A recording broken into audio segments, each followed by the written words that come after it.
The Un's vanguard floated at the edge of known space, a small gray ship caught in the shadow of giants. Around it, 10 massive warships formed a silent circle, sleek, dark, perfect. These were the Vathari, a race older than human history, a fleet that had never lost a battle, never retreated, never questioned its own power. Their ships didn't move like machines. They moved like thoughts, smooth, cold, and unstoppable. Inside the vanguard, the air was tense. The lights were low. The hum of the engines was steady, but the hearts of the crew were not. On the bridge, 37 men and women waited, eyes locked on the view screen, where the Vathari flagship, the Eternal Watch, loomed like a mountain made of night, and in the center, sitting in the captain's chair, was a boy, not in looks. He had the face of a young man, clean-cut, dark hair, tired eyes, but in age, Cale Renner was only the youngest captain in Earth's fleet. Some called him a miracle, others called him a mistake. The aliens, they didn't even see him as a captain. To them, he was just another weak, emotional human, too young, too soft, too new to matter. But Cale wasn't shaking. He wasn't shouting. He sat still, hands on the arms of his chair, watching the enemy ships like a wolf watches a storm. A message came through. Deep, slow, emotionless, human vessel. This is Captain Vraxtel of the Eternal Watch. You are in restricted space. Your species is not welcome. You have 10 minutes to evacuate. If you do not, you will be erased. This is your only warning. The screen went dark, silence filled the bridge. No one spoke. No one breathed loud. They all looked at Cale, waiting. Would he panic? Would he call for help? Would he surrender? Instead, Cale leaned forward and said, "Open comes. All channels. Let the whole sector hear this." The officer at coms hesitated, then nodded. Channel open. Cale stood up slowly. He didn't raise his voice. He didn't need to. "This is Captain Cale Renner of the UN's Vanguard. We hear your message, Captain Vraxtel, and we understand your power. But we are not leaving, because we are not just a ship. We are not just a crew. We are human, and humans don't run when someone points a gun and says go." He paused, looked around the bridge, saw the faces of his people, tired, scared, but still here. "If you want us gone," he said, "you'll have to come and take us." Then, he sat back down. No one moved. Then, from the back, Miracho, the ship's engineer, a woman with fire in her eyes and grease on her hands, let out a quiet laugh. "He just told a 300-year-old warlord to come fight us," she whispered. And suddenly, the tension broke. Smiles, nods, a few quiet claps, because for the first time, they weren't just surviving, they were standing. Outside, the Vathari fleet did nothing. No weapons fired, no engines flared, but something had changed. Their perfect formation, a circle so tight no light could slip through, wavered for just a second. They were not used to this. They were used to fear, to begging, to silence, not to a young captain who answered a death threat with a challenge. "Cale wasn't done, Mira," he said. "Start the spin sequence. Slow. Let them see us." She frowned. "You want us to? Spin?" "Yes," Cale said. "Let them watch us turn. Let them see something they can't predict." So the Vanguard began to rotate, not fast, not for battle, but like a dancer in space.com, steady, free. The Vathari ships blinked, sensors flickered. Their AI commanders, built on logic and order, struggled. This made no sense. No enemy had ever danced before dying, but humans do strange things. When they're scared, they sing, they laugh, they hold hands, and sometimes they spin in the dark, just to say, "We're still here." Cale closed his eyes for a moment. He thought of Earth, of his mother, who taught school in New Mumbai, her voice loud, her heart louder, of his little sister, who drew spaceships in her notebook and said, "One day I'll fly one," of his father, who died in the Mars riots, standing in front of a wall, holding a flag, saying, "We don't leave our own behind." That was the human way. Not to win every fight, but to keep fighting. Even when the odds are gone. Even when the universe turns its back. Kale opened his eyes. The Vathri fleet still surrounded them, but now, for the first time, the Vanguard didn't feel small. It felt alive, and somewhere, deep in the cold silence of space, something ancient, something perfect, felt a tiny crack in its certainty.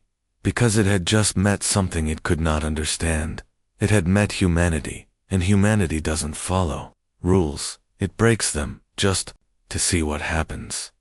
Asterisk the Vanguard kept turning, slow.com, like a leaf, spinning in the wind. Around it, the Vathri fleet stayed frozen in place, 10 dark warships forming a perfect ring, their weapons charged, their sensors scanning, but no shot came, no order, no movement. Inside the Vanguard, the silence was thick. No one spoke. No one dared. The crew watched the view screen, waiting for the end. They had seen what the Vathri could do. One ship, the UN's Horizon, had vanished near Proxima just last year. No wreckage, no signal, just gone. Erased like a word wiped from a page, and now, they had challenged that same force. With a spin, Mira Cho stood at the engineering console, her fingers dancing over the screen. Her heart beat fast, but her hands were steady. She had spent her life fixing broken ships, patching holes, restarting dead engines. She knew machines. She trusted them. But humans, they were messy, unpredictable. And right now, she was starting to think that was the only reason they were still alive. She looked at Kale. He wasn't moving. Just sitting, eyes on the screen, breathing slow. He didn't look like a hero. He looked like a tired kid who hadn't slept in days. But there was something in his stillness, a kind of quiet fire, like a candle that refuses to blow out. "Captain," she said, voice low. "They're scanning us." Again. Kale nodded. "Let them. They're not used to this," Mira said. "They expect us to panic, to beg, to run. They won't understand us," Kale said, "because we don't run. Not when someone threatens our home." A soft beep came from the comms panel. "Sir," said Ensign Taro, young and nervous, "I'm picking up a signal, not from the Vathri, from inside their fleet. One of their ships, it's sending a weak pulse, on a human frequency." Kale stood. "Play it." The voice that came through was strange, deep, slow, but with a rhythm, like music, hidden in words. Unknown. Behavior. Pattern mismatch. Request analysis. Then, in broken English, "Why? Do you dance?" The crew froze. Mira's eyes widened. "They're asking us a question." Kale smiled just a little. "They're confused. Their machines can't predict us. Because we don't follow logic. We follow feeling. But that's not a plan," Taro said. "Dancing. Confusing them. That won't save us if they fire." "No," Kale said. "But it buys time. And time is everything." He walked to the main holotable. A 3D map of space lit up the Vanguard in the center. The Vathri ships around it like claws ready to close. "Their fleet is perfect," Kale said. "Every move is planned. Every ship knows its place. They win by order, by control. But humans, we win by surprise. By doing what no one expects." Mira crossed her arms, like spinning in space. "Exactly," Kale said. "They think we're weak, because we're young, because we feel, because we make mistakes. But that's what makes us strong. We adapt. We improvise. We don't just follow the path. We make a new one." He looked at the crew. "So here's what we do. We don't fight their fleet. We fight their mind." "How?" Mira asked. "By showing them something they've never seen," Kale said. "Chaos with purpose. Noise with meaning. Fear with hope." He turned to Taro. "Send a new signal. Not words. Music. Music." Taro blinked. "Yes, Play it. Taro hesitated, then nodded.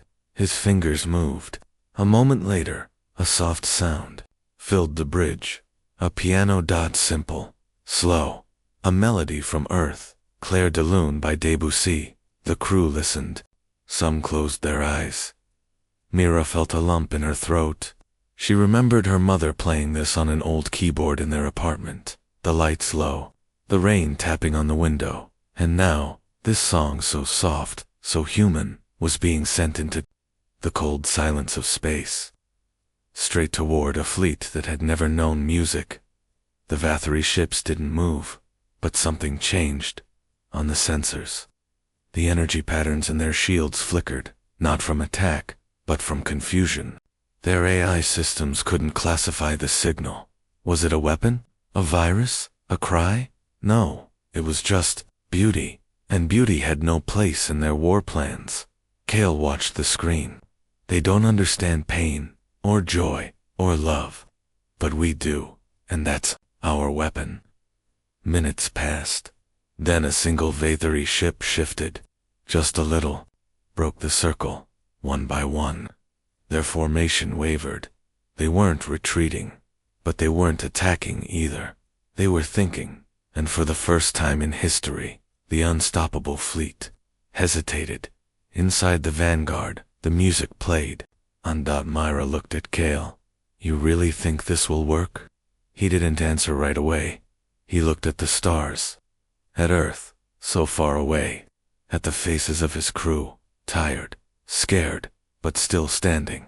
I don't know, he said quietly, but I know this. We're not here to win because we're strong. We're here because we care, and that's something they'll never understand. Outside, the vanguard kept spinning, and somewhere, in the cold heart of the eternal watch, an ancient captain stared at the tiny human ship and whispered a word his people had forgotten. Why? And for the first time in 300 years. The music faded.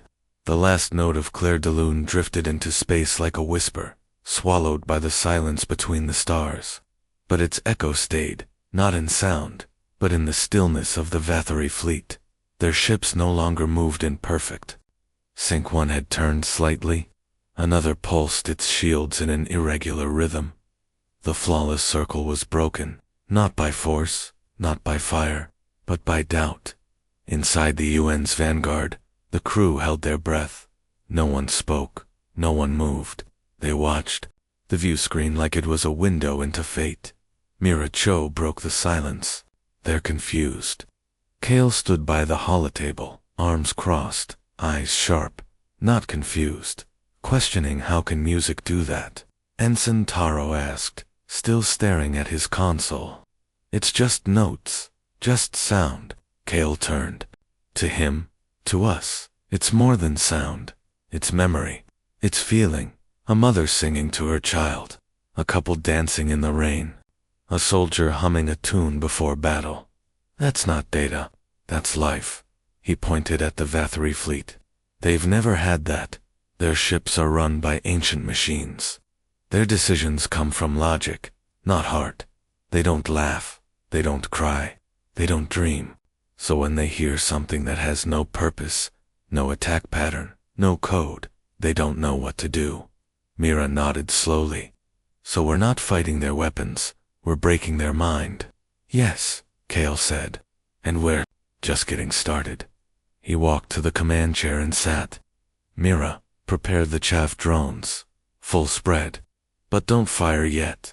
She raised an eyebrow. You're not going to tell them what's coming, are you? No, Kale said. I'm going to show them. On the edge of the sensor grid, a cloud of space dust floated, remnants of an ancient asteroid belt, forgotten for centuries. Kale zoomed in on it. Tiny, lifeless, invisible to most scanners, but not to humans. We see what others miss, he said, because we look. Minutes later, the vanguard fired, not a weapon, but a single drone, small, quiet. It slipped through the gap in the Vathari formation like a shadow and reached the dust cloud. Then pop, a burst of energy, low and sharp. The dust exploded, not into fire, but into billions of tiny, reflective particles, human-made, magnetic, designed to scatter radar, blind sensors, and create noise. The effect was instant. The Vathari shields flickered, their targeting systems glitched. Holographic displays on their bridges filled with false signals, phantom ships, fake heat trails, ghost movements. For the first time in their long history, the Vathari fleet lost control. Ships turned too fast. Weapons fired at empty space. The perfect formation collapsed into chaos. On the Vanguard, the crew watched in stunned silence, then laughter. Taro clapped his hands. They're panicking. Mira grinned. They can't handle randomness. Their machines need order. But we just turned space into a storm of maybe. Kale didn't smile. Not yet. His eyes were on the Eternal Watch. The flagship hadn't moved, but its lights, usually steady, pulsed in an uneven rhythm. Fraxtal was watching, and he was angry.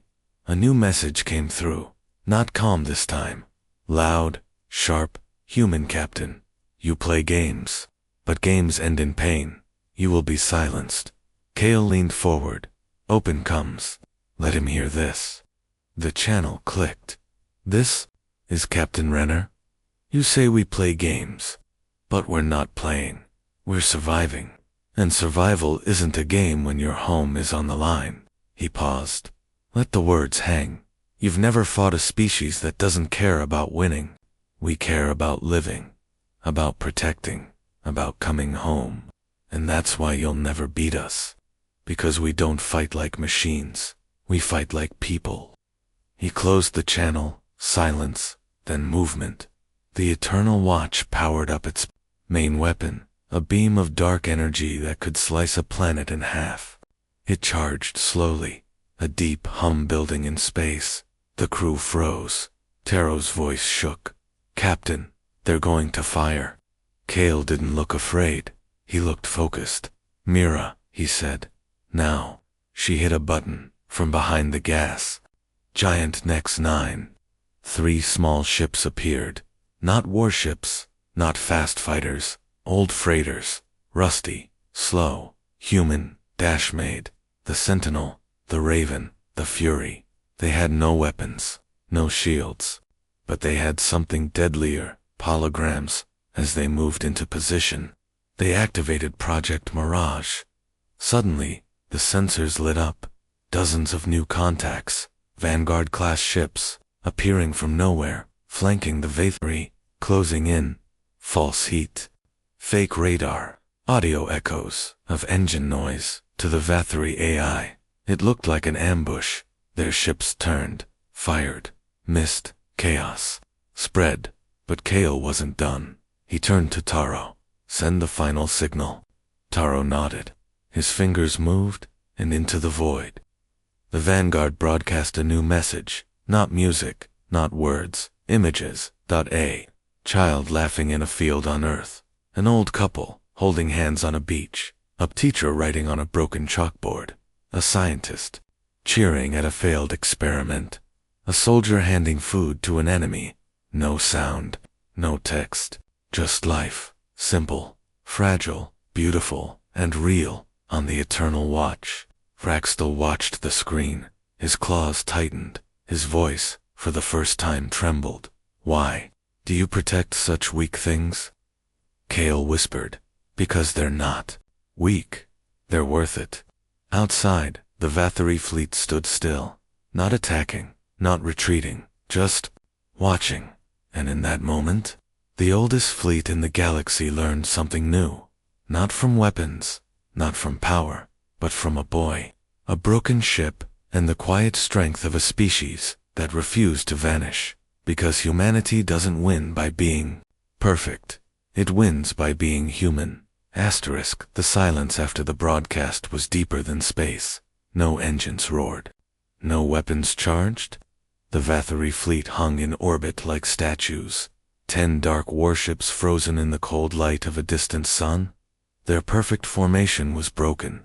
Their shields flickered like tired hearts. And for the first time in their long, unbroken history, they did not know what to do. Inside the Un's vanguard, the crew sat in stunned quiet. The images had stopped. The last face, a little girl, blowing a dandelion into the wind, had faded from the screen. But no one looked away. Mira Cho wiped her cheek without realizing she was crying.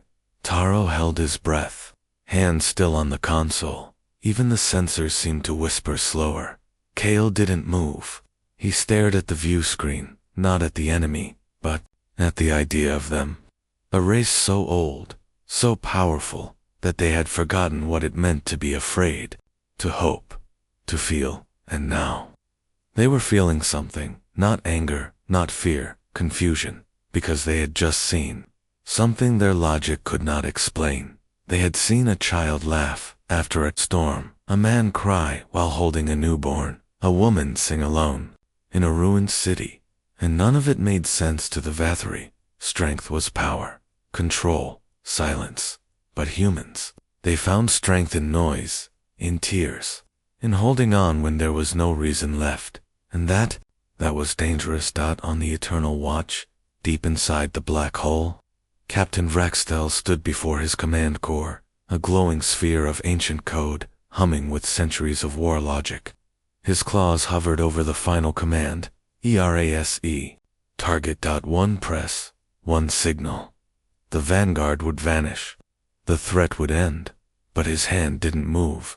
On the screen before him, the last image still glowed, the little girl, blowing the dandelion, seeds floating into the sky like tiny stars. His voice, usually cold and sharp, came out low. Why? Protect the fragile. A junior officer, young for their kind, only 80 years old, stepped forward. Commander, their signal. It is not a weapon, it is a memory. Vraxtal turned. Memory has no place in war, but it has place in life, the officer said, hesitating. We have no such records. No laughter, no touch, no songs. Silence. Then, a soft beep. The core flickered. The AI voice spoke. Threat analysis incomplete. Subject behavior inconsistent with survival logic. Emotional variables unquantifiable. Conclusion, unpredictable. Vraxtal stepped back. Unpredictable. A word not spoken in Vathari command for over 200 years. Because the unpredictable cannot be controlled. And the vanguard was not just unpredictable, it was alive, back on the human ship. Kale finally stood. Mira, he said, voice calm. Prepare the final move. She turned. You're not going to attack, are you? No, Kale said. I'm going to trust. The crew looked at him. He walked to the comms panel. Send a new signal. Open channel. No weapons. No tricks. Just us. Taro blinked. Just us. Yes, Kale said. Let them see who we really are. So they did. They lowered their shields. Not all the way, but enough. A gesture. We are not hiding. And then they opened their internal feed, live across the void. The Vathari saw a medic tending to a wounded crewman, humming a lullaby. An engineer fixing a broken pipe, laughing at a joke. A young cadet, writing a letter home. Mom, I'm scared, but I'm okay, because we're together. No lies, no masks. Just truth. Raw, real, human. On the Eternal Watch, Vraxtal watched. His face did not change, but his eyes, cold for centuries, softened. He turned to his officer. They fight not for glory, not for conquest, but for each other. The officer nodded slowly. We have no word for that. We did, Vraxtal said. Long ago, before we became perfect. We called it care. And for the first time in 300 years, the great captain of the Vathari fleet felt something crack inside his chest. Not pain, not weakness, memory of a time when his people sang, when they touched, when they chose not to destroy, before they forgot how to be alive. He raised his claw, not to attack, but to stop. Stand down, he said, voice low. All ships, power down weapons, do not fire. The order spread like a ripple. One by one, the Vathari warships dimmed their lights. closed their weapon ports, retreated into silence. The perfect fleet yielded on the vanguard. Alarms died, sensors cleared. The silence after the retreat was not empty. It was full of breath, of beating hearts, of eyes too tired to cry, but still wide with wonder. The Vathari fleet had pulled back, not in defeat, not in fear, but in something deeper, something rare. Respect. On the bridge of the UN's vanguard, no one moved at first. They just looked at the view screen, watching the dark warships slowly turn away, their engines glowing like dying embers in the void. The perfect circle was broken. The threat was gone. Earth was safe. But it didn't feel like victory. It felt like miracle. Taro leaned back in his chair, hands shaking. "They really left," he whispered. "We didn't fire a single shot, and they just left." Mira stood by the engineering console, arms crossed, eyes wet. "They didn't leave because we were strong. They left because we were different." Kale sat in the captain's chair, his face calm but his body exhausted. He hadn't slept in over 30 hours. His fingers ached from gripping the arms of his seat, but his mind was still sharp. "No," he said softly. "They left because we showed them something they'd forgotten." "What's that?" Mira asked. "That life isn't about surviving. It's about living." A quiet fell over the bridge, not the silence of fear, the silence of understanding, because in that moment, they all knew they hadn't just saved Earth. They had reminded the universe of something it had lost. Back on the Eternal Watch, Captain Vraxtel stood alone. In the command chamber, the glowing core hummed its endless song of logic and order. But his eyes were on the final image still frozen on the screen, the little girl, blowing the dandelion. He did not erase it. Instead, he reached out slowly, as if afraid it might vanish, and touched the glass. A sound came from him. Not a word, not a command, a sigh. His officer entered, voice low. "Commander, what do we report?" "That we were defeated by images, by noise and light." Vraxtel did not turn. "We report nothing, but the High Council will demand an answer." "Then tell them," Vraxtel said, "that we met a species that fights with hope, that protects the weak, not because it is logical, but because it is right, and that, for the first time in centuries." We did not know how to respond. The officer hesitated. "What now?" Vraxtel finally turned. His ancient eyes, once cold as space, now held something new. "We watch," he said. "We learn, and we remember." Then, in a move no Vathari captain had made in living memory, he opened a private channel, not to his fleet, not to his commanders, but to the small human ship still spinning in the dark. The signal reached the vanguard like a whisper in the night. Kale looked up. "We're getting a message, encrypted, but it's from the Eternal Watch." Mira frowned. "After everything, why now?" "Maybe," Kale said, "he finally has something to say." They played it, no voice, no words, just a single image, a Vathari hand, clawed, gray, ancient, holding a small, broken device. It looked like a music box, rusty, forgotten, and from it, a faint, broken tune played, uneven, sad, but real. Below it, in shaky human letters, typed slowly, as if written by someone learning for the first time, "We forgot how to sing." The crew stared. Taro covered his mouth. Mira turned away, wiping her eyes. Kale felt something rise in his chest. Not pride, not joy, connection. He stood and walked to the comms panel. "Send a reply," he said. "Just one thing." "What?" Taro asked. "A song." "What song?" Kale smiled, the first real smile in days. "The one my mom used to sing, when I was scared.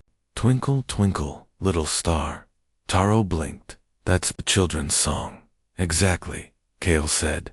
"It's simple, it's soft, it's human." So they sent it, not as a weapon, not as a boast, as a gift. A small, quiet melody, floating through space like a lullaby, crossing the stars. reaching the eternal watch. Inside, Vraxtel listened. The tune was weak. The notes were plain, but it carried something his machines could not measure. Warmth. He closed his eyes, and for the first time in 300 years, he remembered what it felt like to be young, to wonder, to dream. The message ended. Silence returned, but something had changed. Not just in the vanguard, not just in the eternal watch, in the universe, because today, a fleet that had never lost a war had learned a new truth, that strength is not in power, it is in feeling, that order is not in control, it is in care, and that sometimes the most powerful force in all of existence is a simple song, sung by a child, heard by a monster, and understood at last. On the vanguard, the crew sat together, not cheering, not celebrating, just being alive, human, and for the first time, not afraid, because they had faced the darkness, and shone it a light it could not destroy. A light made of laughter, of tears, of music, of love, and in that light, even the oldest, coldest heart in the galaxy finally remembered how to beat. The song ended. Twinkle, twinkle, little star faded into the silence of space. Not with a bang, not with fire, but like a breath on glass, soft, fragile, gone too soon. But it left something behind, not damage, not victory, a feeling. On the eternal watch, Captain Vraxtel did not move. His clawed hand still hovered near the console. The broken music box sat beside him, silent now, but the echo of the human melody lingered in the chamber, like sunlight, through a crack in stone. For the first time in centuries, the ship felt different. Not colder, not louder, warmer. His officer stood at the door, hesitating. "Commander, should we respond?" Vraxtel didn't answer at first. He looked at the screen. The vanguard was still there, small, scarred, spinning slowly, like a child's toy in the dark. No shields raised, no weapons armed, just there, alive. Finally, he spoke. "They did not send that song to mock us. No," the officer said. "It was kindness," Vraxtel repeated, as if tasting a word long forgotten. "We erased it from our records, called it weakness. A flaw in logic." He turned. But what if it was the only strength that mattered? The officer said nothing, but his posture changed. Slightly softer, less rigid. Outside, the Vathari fleet had stopped moving, not retreating, not attacking, just waiting, as if the entire armada was holding its breath. Back on the vanguard, the crew sat in quiet awe. Taro broke the silence. "Do you think they felt it?" Mira leaned against the console, arms wrapped around herself. "I think they remembered something they buried a long time ago." Kale stood by the window, staring at the stars. His reflection looked tired, young, but his eyes were steady. "They don't know how to be human," he said. "But maybe they want to understand." Mira walked over. "You really believe that?" "I have to," Kale said. "Because if we only fight those we fear, we become what we hate. But if we show them who we are, not as enemies, but as people, then maybe, just maybe, they'll see that peace is stronger than war." A soft beep came from the comms panel. Taro looked up. Incoming signal. Again, from the Eternal Watch. The crew froze. Kale nodded. "Play it."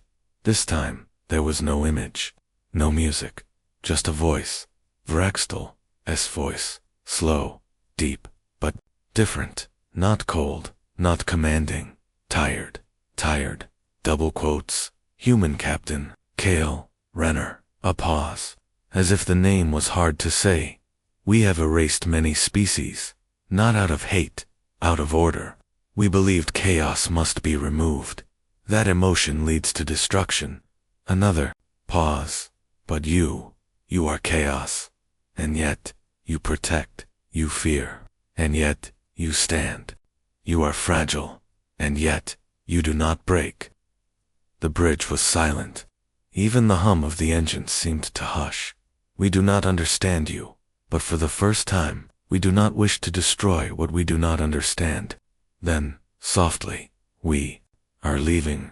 We will not return, and we will tell the stars that we met a species that sings to the dark and calls it home. The message ended. No salute, no promise, no treaty, just words. But words that carried more weight than any weapon. For a long moment, no one moved. Then Taro whispered, "They're really gone." Mira closed her eyes. Not just from here, from the fight. Kale didn't cheer. He didn't shout. He just placed a hand on the glass, as if touching the void itself. "We didn't win a war," he said. "We ended one." And it was true. No explosions. No burning ships, no blood, just a boy, a broken song, and a moment when two species, one ancient, one young, looked at each other across the stars and chose not to fight. In the days that followed, the story spread, not through official channels, not through war reports, through whispers. A freighter captain near Proxima heard it from a refugee. A scientist on Mars read it in a decoded signal. Child on Earth saw it in a news flash between cartoons. The humans faced the faith and won by being kind. Some didn't believe it. Alien leaders laughed. Impossible. No species survives on emotion. But others watched. The Xanthari, who spoke in light, paused their debates. The Zalvern, proud and distant, reviewed human archives. And somewhere, in a forgotten corner of the galaxy, a young Vathari cadet opened a secret file. Inside, a recording. "Twinkle, twinkle, little star." He played it once, then again then hummed a single note. No one heard. But the universe did, because every act of courage doesn't roar. Some begin with a whisper. Some begin with a song. Some begin with a heart that refuses to stop beating, even when the world says, "Be silent." And on that day, in that quiet corner of space, humanity didn't prove it was the strongest, or the fastest, or the most advanced.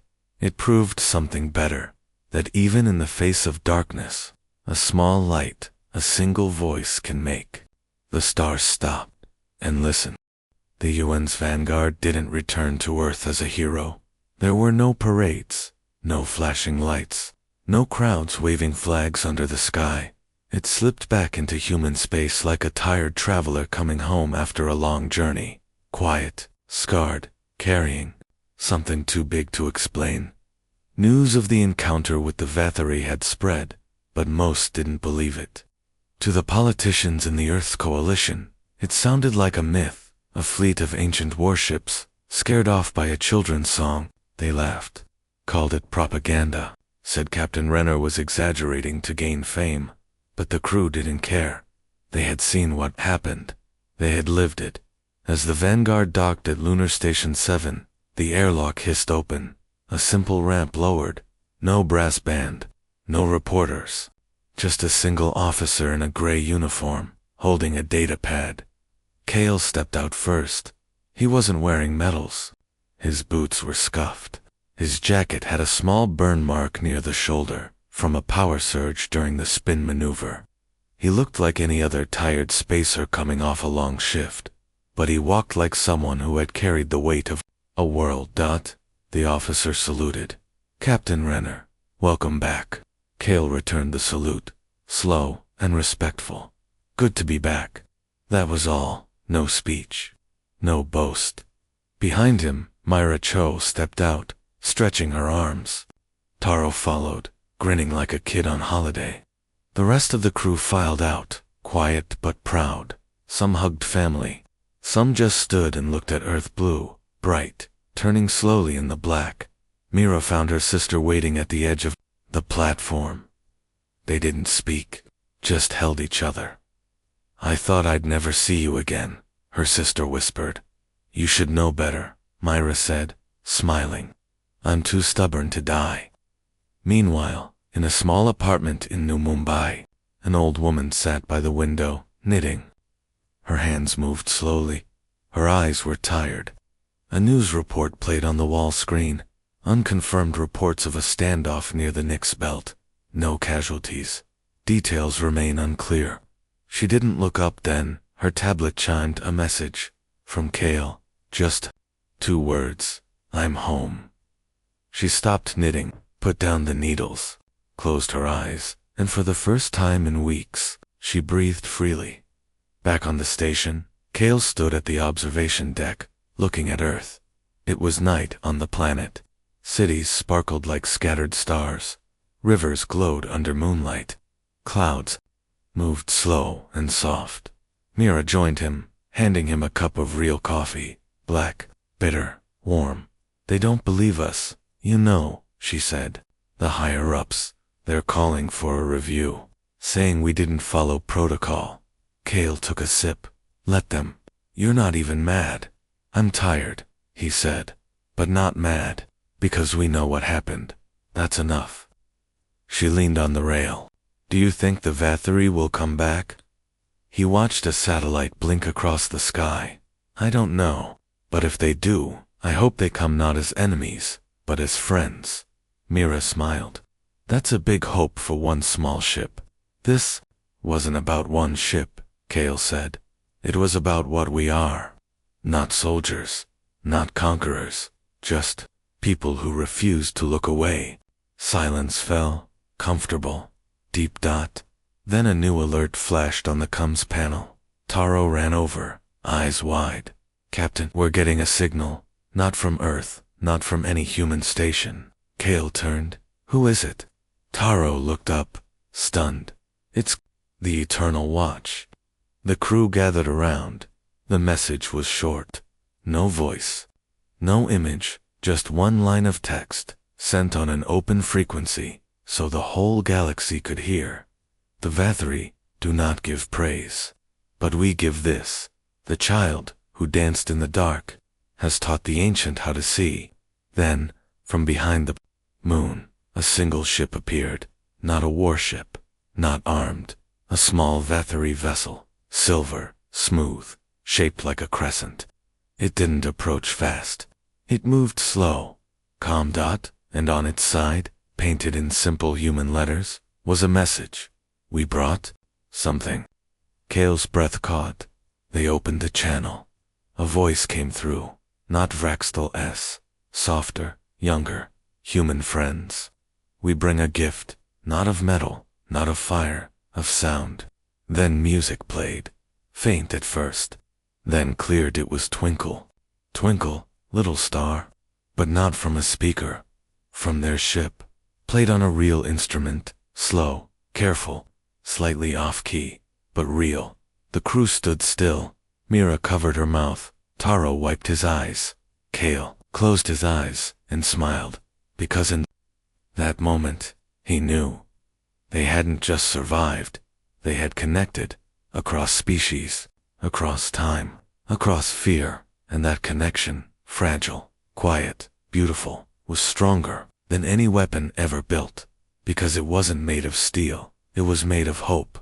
And as the stars watched, and Earth turned, and a single alien ship played a child's lullaby in the silence of space, the universe leaned in, and for the first time, it heard not the roar of war, but the whisper of peace, born from a boy, a song, and the unbreakable heart of a species dared to care.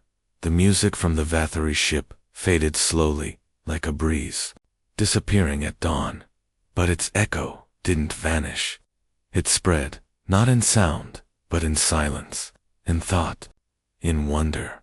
On Lunar Station 7, people stopped walking. Scientists paused their work. Children looked up from their games. Even the distant satellites seemed to turn, as if listening. Because what they had just heard wasn't just a song. It was a miracle, a species that had never spoken in music, that had erased emotion from its history, had played Twinkle, Twinkle, Little Star, just to say, we remember. Inside the Vanguard, the crew stood together, shoulder to shoulder, watching the small silver ship hover near the moon. No weapons, no shields raised, just there, present. Real. Taro let out a shaky laugh. They, actually, learned it. Myra wiped her eyes. Not just learned, felt it. Kale didn't speak. He just watched, his heart full in a way he couldn't explain. He had gone into the dark to protect Earth, but now, something bigger had happened, something no battle plan could have predicted. They had made a friend, not through force, not through fear, but through kindness, and that was new. Not just for the they, THARI, for all of them, because in a galaxy ruled by power, speed, and logic, kindness had always been seen as weak, a flaw, a mistake. But today, it had moved a fleet, back on Earth. The news exploded. Not from official channels, they were still denying the story, but from people, from families, from soldiers, from teachers showing the recording to their students. Look, they said. That's us. That's what we did. In a school in Nairobi, a teacher played the Vathari song for her class. The children clapped. One little girl stood up and sang along, loud, off-key, proud, in a mining station on Mars. Hardened workers in dusty suits listened in silence, then raised their cups in a quiet toast. In deep space, a Xanthari explorer paused her journey and sent a single message to her people. I have seen something impossible. A war stopped by a lullaby, and across the stars, others began to watch. The Zalvern, proud and cold, reviewed the data again and again. The Sirvas, who spoke only in light, pulsed a new color, one never seen before. Even the silent AI of the Galactic Relay updated its archives with 2 new words: human, hope. But not everyone was happy. In the high chambers of the Earth Coalition, officials frowned at their screens. This is dangerous, said Counselor Vane, tapping her pen. We can't have our military making friends with ancient war fleets. It sets a bad precedent. Bad for who? Asked Dr. Lian, the Coalition's lead scientist. The Vathari didn't attack. They left, and now, they've returned. Not with weapons, but with music. Isn't that worth more than a treaty? It's unpredictable, Vane snapped. We can't build policy on emotion. Dr. Lian smiled. Maybe we should, because emotion is what saved us. Meanwhile, on the Eternal Watch, Captain Vraxtel stood before his council of elders, ancient beings of stone and shadow. Their voices like wind through ruins. You allowed a child to challenge you, one hissed, and you withdrew. You have shamed the Vathari name. Vraxtel did not flinch. No, I have honored it. Silence. Explain. He stepped forward. For centuries, we believed strength was silence, control, perfection. We erased chaos. We silenced emotion. We became flawless. He paused. But flawlessness is empty. It has no warmth, no growth, no life. He played the recording, Kale's voice, soft but firm. We are human, and humans do not vanish when told to. Then the song, then the images, then the quiet spin of a small ship. In the dark, when it ended, the chamber was still. Finally, the eldest spoke. You say this species is weak. No, Vraxtel said. I say they are strong in ways we forgot. They feel pain and still stand. They fear and still fight. They love and still protect. That is not weakness. That is courage. And long silence. Then, slowly, one by one, the elders bowed their heads, not in defeat, in understanding, and from that day, the Vathari did not return to war. They returned to learning. They began to study human history. Not just wars, not just science, but stories, songs, letters, dreams.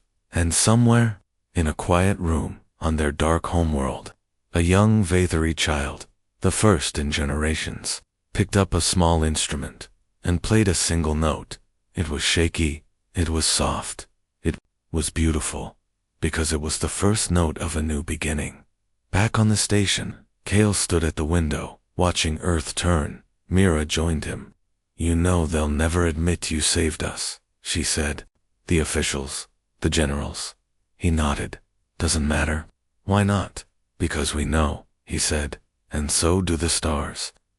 He pointed to the sky, where once there had been only silence. Now, far away, a new signal blinked, not from one ship, but from many alien vessels, from different systems, different species, sending one message, in one language, not of words, but of music, a simple tune, a child's song, floating. The stars were quiet that night, not empty, not cold, but still, as if the universe itself was holding its breath, waiting to see what would happen next. On the edge of the solar system, far beyond Mars, a single buoy floated in the dark, old, rusty, human-made. It had been placed there decades ago, part of a forgotten deep space monitoring network. Most of its systems were dead, its power fading, its signal weak, but it was still listening.